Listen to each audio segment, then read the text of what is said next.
మన ఏ బ్యాక్‌గ్రౌండ్ అయినా గాని, మనం ఏం చదివినా గాని, అంటే మెకానికల్ చదివినా, సివిల్ చదివినా, త్రిబుల్ ఈ చదివినా అండ్ లేకపోతే పెట్రోలియం చదివినా, బీఫార్మ్ చదివినా, ఎంఫార్మ్ చదివినా, ఎంబీఏ చదివినా, ఎంసీఏ చదివినా, ఏం చదివినా సాఫ్ట్‌వేర్ ఉద్యోగాలకి ఎందుకొస్తుంది? అండ్ ఈ క్వెషన్ ఇప్పుడు ఎందుకు రైజ్ అయింది అంటే, ఒక స్టూడెంట్ నాకు కౌన్సెలింగ్‌లో అటెండ్ అయినప్పుడు, సార్ నేనైతే డిగ్రీ చదివాను. తర్వాత నేను డిగ్రీలో బీకామ్ కంప్యూటర్స్ చేశాను. తర్వాత ఎంబీఏ చేశాను. ఎంబీఏ హెచ్ఆర్ చేశాను. నేనిప్పుడు నా బ్యాక్‌గ్రౌండ్ వేరు కదా! నన్ను రావచ్చా? సాఫ్ట్‌వేర్‌కి రావచ్చా? దేనికైతే ఫ్యూచర్ బావుంటుంది? అనే క్వెషన్ నన్ను అడగడం జరిగింది. డెఫినైట్‌లీ ఇది అందరికి సంబంధించిన విషయం. అందరికి కూడా ఈ ఎక్స్‌ప్లనేషన్ అనేది కావాలని చెప్పి నేను ఈ అప్డేట్ అనేది మీ అందరికి ఇస్తున్నాను. ఇక్కడ చాలా క్లారిటీగా ఈ ఏదైతే ఉందో బ్యాక్‌గ్రౌండ్‌తో సంబంధం లేకుండా ఎందరూ ఎందుకు సాఫ్ట్‌వేర్‌కొస్తున్నారు? ఎంఎన్‌సీ కంపెనీస్ యాక్సెప్ట్ చేస్తాయా? First of all MNC companies ఏంటి? ఎలా ఉంటుందంటే, ఒకసారి కాలేజ్‌లో ఉన్నప్పుడు మనకి జాబ్ వస్తే that is whole different. Okay. మనకి ఎలాంటి బ్యాక్‌గ్రౌండ్ అంటే వాళ్ళు ఆల్రెడీ డిసైడ్ అవుతారు. సో, ప్యాకేజ్ కూడా దానికి తగ్గట్టుగానే ఉంటది. కంపెనీలో తీసుకున్న తర్వాత వాళ్ళు కంపెనీకి ఉన్న ప్రాజెక్ట్‌ని బట్టి దాని వాళ్ళకున్న రిక్వైర్మెంట్‌ని బట్టి వాళ్ళేదో వాళ్ళని కార్పొరేట్ ట్రైనింగ్ అని ప్రొవైడ్ చేసి వాళ్ళ ప్రాజెక్ట్ తగ్గట్టు వర్క్స్ అనేది టాస్క్‌లనేది ఏదో ఒక డొమైన్‌లో ఇయ్యడం జరుగుతది. జనరల్‌గా జరిగేది. సో, ఇక్కడ ఏంటి అంటే మన బ్యాక్‌గ్రౌండ్ వేరే. మనం కాలేజీ నుంచి బయటకొచ్చేసాం.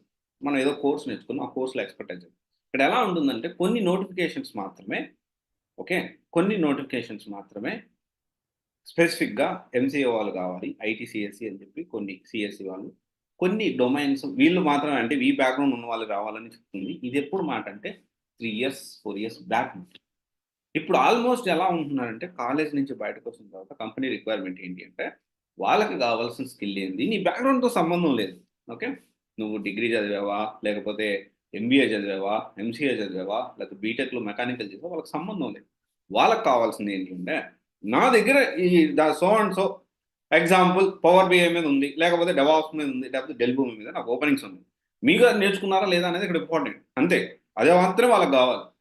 సో, ఇది మనం అర్థం జేసుకోవాలి. బ్యాక్‌గ్రౌండ్‌తో సంబంధం లేకుండా సాఫ్ట్‌వేర్‌లోకి రావచ్చా అంటే ఫస్ట్ ఆఫ్ ఆల్ యెస్ రావచ్చు.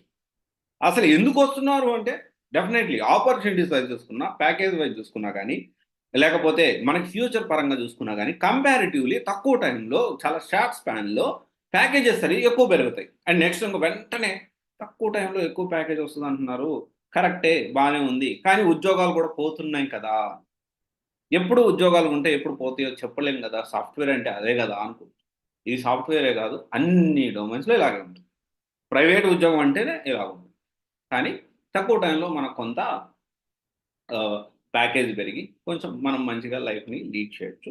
అందువల్ల బ్యాక్‌గ్రౌండ్‌తో సంబంధం లేకుండా మీ స్టడీ బ్యాక్‌గ్రౌండ్ సంబంధం లేకుండా సాఫ్ట్‌వేర్‌లోకి రావచ్చు. సాఫ్ట్‌వేర్ ఉద్యోగం తెచ్చుకోవచ్చు.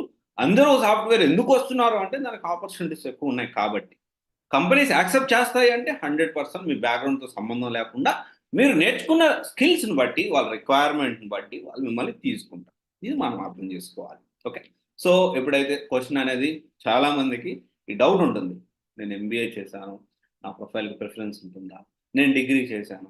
నేను బీటెక్‌లో మెకానికల్ చేశాను. నాకు ప్రిఫరెన్స్ ఉంటుందా? ఇలాంటి డౌట్ అనేది చాలా మందికి ఉంటుంది కదా! దానికి ఆన్సర్ యెస్. మీ బ్యాక్‌గ్రౌండ్‌తో సంబంధం లేకుండా మీరు సాఫ్ట్‌వేర్‌కి రావచ్చు. అందరూ ఎందుకొస్తున్నారంటే, ఎక్కువ ప్యాకేజులు, మంచిగా లైఫ్ బాగుంటుందని చెప్పి, సెక్యూరిటీ లేదు అంటే, ప్రైవేట్ ఉద్యోగానికి దేనికి సెక్యూరిటీ. ఓకే.